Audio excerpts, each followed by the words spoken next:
नमस्कार सबैजनालाई। आहा, हेर्नुहोस् त म कहाँ छु होला अहिले। यो एकदम रमणी एउटा ताल छ, कति राम्रो छ दृश्य हजुरहरूले हेर्न सक्नुहुन्छ।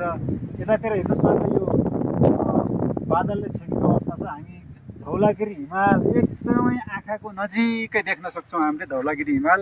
म अहिले खास यो मुस्ताङ जिल्लाको थासाङ गाउँपालिका वार्ड नम्बर 5 मा अवस्थित यो टिटी तालमा रहेको छु। यो समुद्र सतहबाट करिब 2800 मिटरको उचाइमा रहेको छ। र यहाँ आउनको लागि हजुरहरूको जानकारीको लागि हामी मुस्ताङ आउँदाखेरि लेतेबाट करिब आधा घन्टा हामी बाइकमा अथवा भेकलमा आयो भने आधा घन्टामा यहाँ आउन सकिन्छ। त्यो लेते छोडेर यो टिटीबाट लाग्यो। र हामी हिँडेर आउन चाहन्छौँ भने यहाँ आउनको लागि पैदल लेतेदेखि करिब 1.5 घन्टा लाग्छ।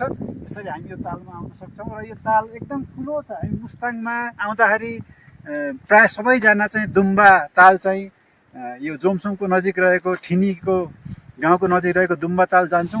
त्यो तालभन्दा पनि ठुलो रहेछ कि यो ताल। र अर्को कुरा यसको मैले विशेषता के रहेछ भन्दाखेरि यो तालमा विशेष प्रकारको हाँसहरू पाइन्छ।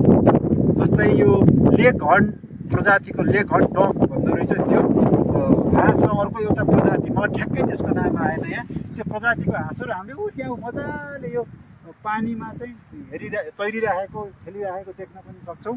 र यो बिचबिचमा यो घाँसहरू छ। यसले सामान्यतया यसको चाहिँ वासस्थान त्यो घाँस, त्यस्तोमा यसले अन्डा पार्ने बच्चा कोरल्ने काम पनि गर्दो रहेछ। र यसको अर्को कुरा गर्दाखेरि हेर्नुहोस् त, यो वरिपरि यतापट्टि पनि हेरौँ हामी। यो 360 मा कति राम्रो रमणीय, कस्तो राम्रो चाहिँ जङ्गल छ, चल्लाको रुखहरू एकदमै राम्रो रहेको छ। अब हामीले यता हेऱ्यौँ भने अघि मैले भनिहालेँ धौलागिरी हिमाल यो आफ्नै आँखै अगाडि नजिकै ठ्याक्कै यही उता हिमालको पारीबाट तालको पारीबाट चाहिँ उठे जस्तो गरी देख्न सकिन्छ भने हामीले यो बादल खुल्दाखेरि यतातिर निलगिरी हिमाल पनि देख्न सक्छौँ। त्यसैले यो ताल एकदमै राम्रो सुन्दर छ।